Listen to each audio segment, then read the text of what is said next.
Hi, I'm just doing this because of some discussion me and my niece been having.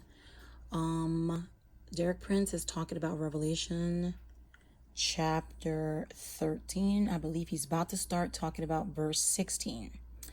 And I remember that I had this book that I had purchased for my son. I'm going to show you it real quickly. This is where I'm getting the information from this, the Living Word. This is the author. This is one of 3 books that I bought from him a couple years back. And Derek Prince is going to start talking about something, and this dawned to me, and I'm like, let me tape this so I can show this to my niece and anybody else that's interested.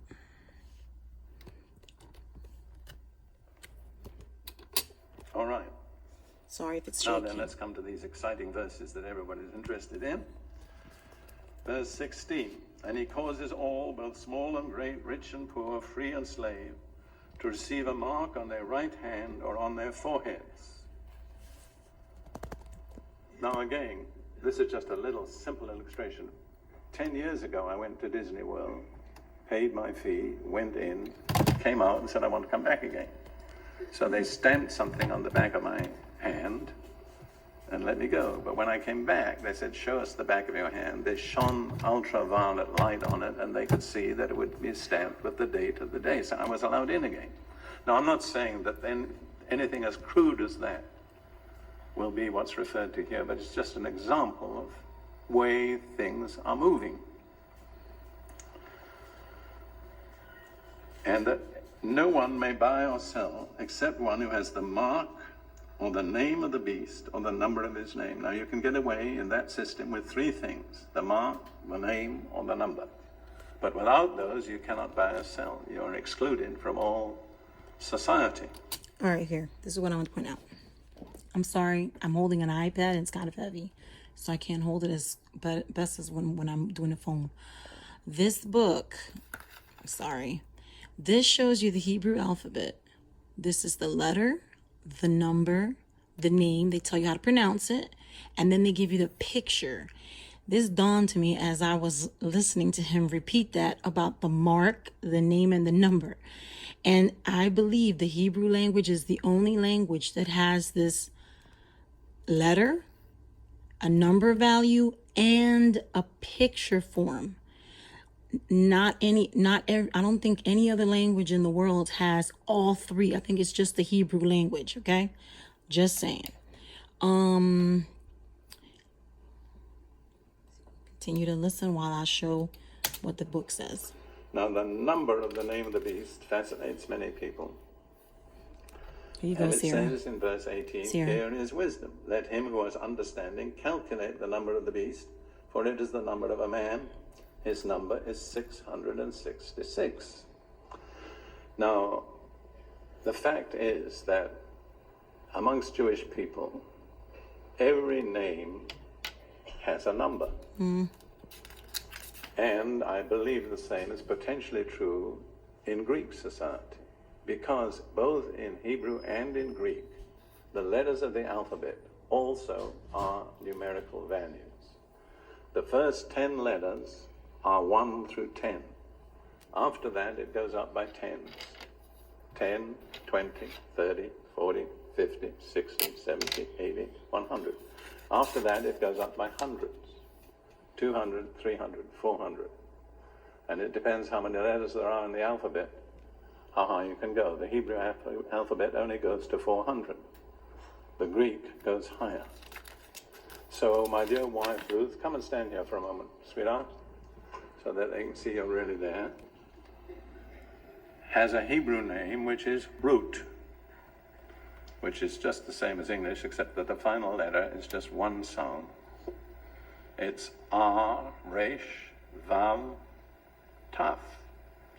Now, all those have numerical values. So, if you write her name vertically and write opposite each letter the value of the name, then all you have to do is add up, and you get the number of the name. Now, Ruth met a rabbi in Israel when she first went there, and he said to her, your name, Ruth, is a very powerful name because it has a high number. But I'll tell you what her name is, and I mean, this is rather critical because of the 666 thing. is 200. The last letter, ta, is 400. So that makes 600. So where are we with the middle letter? 200. The answer is it's 6. 400. So Ruth's name is 606. You understand? This is not obscure. It's an accepted fact. Now, thank you, Smita. Because of this, I checked on the value of Jesus in Greek, which is the language in which we get this book. And I wrote the letters down vertically, wrote opposite them the numerical value, added it up, and you know what I got? 888. Well, I He said that in Greek. This is in Hebrew. The false Christ is 666. The true Christ is 888. Now, it may come a time when there'll be a name that you'll need to add up. Here you go. And if it adds up to 666, you better pack your bags and get ready to move. You're laughing, but I think it's serious. He said if the number of the name adds up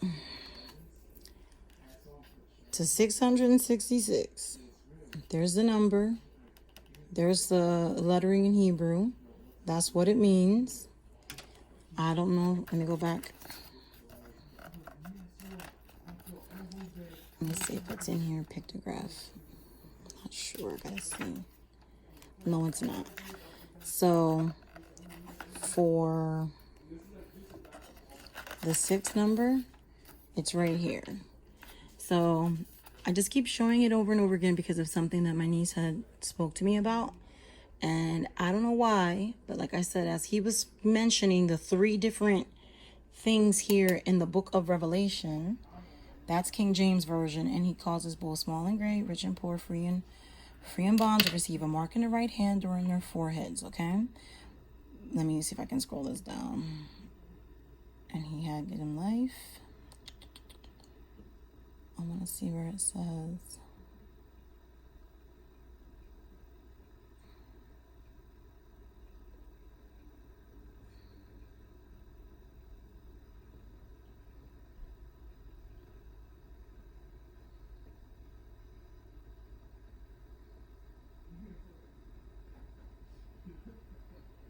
Here we go, the 17.